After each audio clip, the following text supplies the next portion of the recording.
how are we going to have healthy relationships, good relationship? Once again, by the way, lots of our happiness depends on relationships. They've done lots of research that if you have good friends and you have a good community, you're most likely to be a happier person. And they did other research. If you have a job you hate, but you love the people you're working with, you're much happier than if you have a job you love but hate the people you're working with. Relationship, very, very important.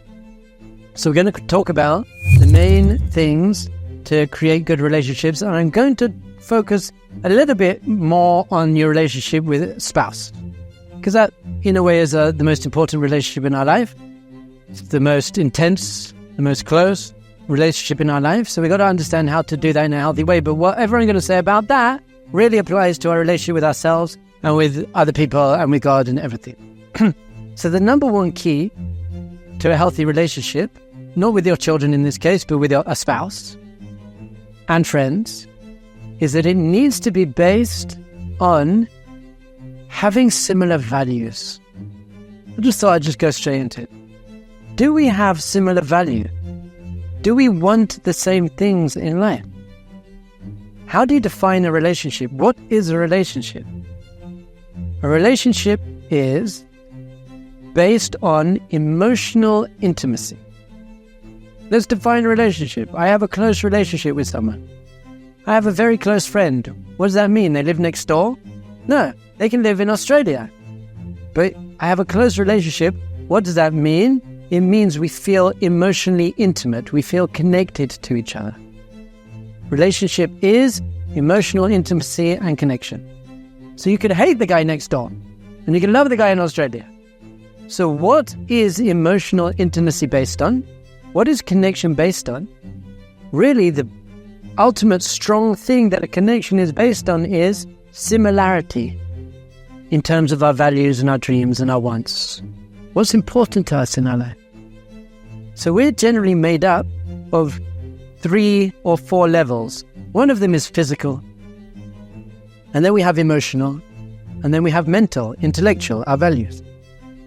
Unfortunately, and this is why lots of marriages don't work and lots of relationships don't work, is for many people, relationships are built on physicality. Because physical intimacy can create emotional intimacy. By the way, nowadays, not necessarily, but in general, creates emotional intimacy, and that's why it's very painful in the end. Because you stop being attracted, or there's someone else who's more attractive. What we need to do is start building our emotional intimacy on the intellect side, on our value. So when we're growing up, where do you go and find someone to have a relationship with? It's just in a nightclub. It's like, I can't hear anything they say. And it's just really loud music, and it's all based on physical attraction. So if you're going to base your relationship on physical attraction, that doesn't last for so long. Very intense, but it's not actually a very strong bond.